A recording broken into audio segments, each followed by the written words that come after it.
Israel's war in Gaza has killed thousands of civilians, and as you might expect, it's overwhelmed the territory's healthcare system. Most hospitals are overcrowded or they are heavily damaged. For the vast majority of the patients, including civilians caught in the crossfire, there is no way out, many of them children like this little boy.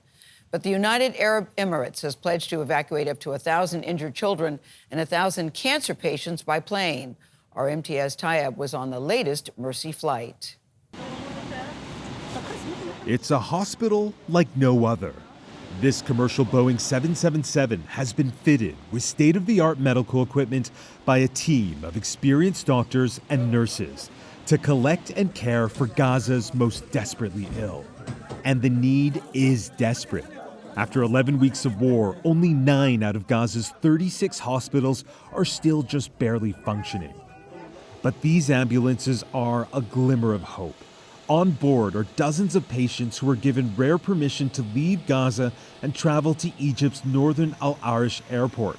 Some so sick, a cargo lift had to be used just to get them on board. These patients are among Gaza's most seriously ill, who have suffered untold horrors just to get to this point and to have a fighting chance to live. Like little Fatina, who has a crushed pelvis from an Israeli airstrike. I'm so sad to leave Gaza, she says. I'm going to miss my dad and my brother. What do you want the world to know about Gaza?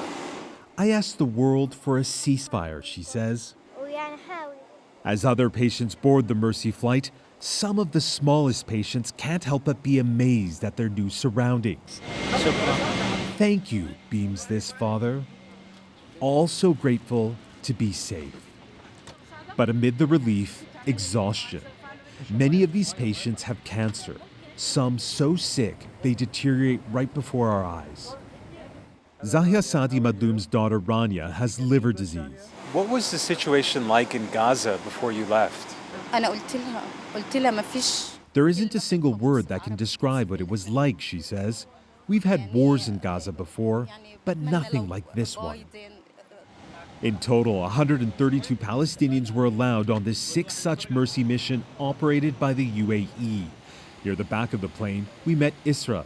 3 of her 5 children were killed in an Israeli strike. I want to be more stronger because their life now in heaven, yes, better than this life. Isra is accompanying her 2 surviving kids and 3 others, badly injured and orphaned. But the memory of her other children, including twin daughter Naveen, still haunts her.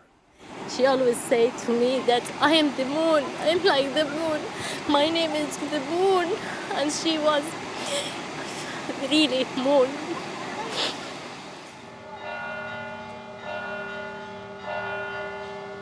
Moon. That was what Esra's daughter's name meant in Arabic.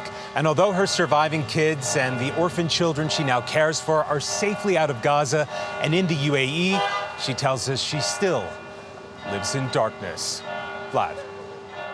Imtiaz, thank you very much. What a heartbreaking report.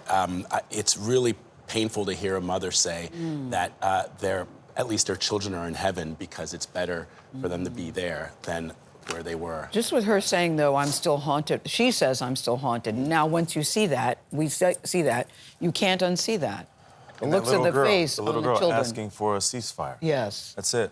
It shatters the soul. She shouldn't even know those words. She shouldn't even know those words. It's just on a human level, it's really, really difficult when you to see watch those children suffering. Those innocent lives lost. Yeah. Imtiaz, thank you for that report.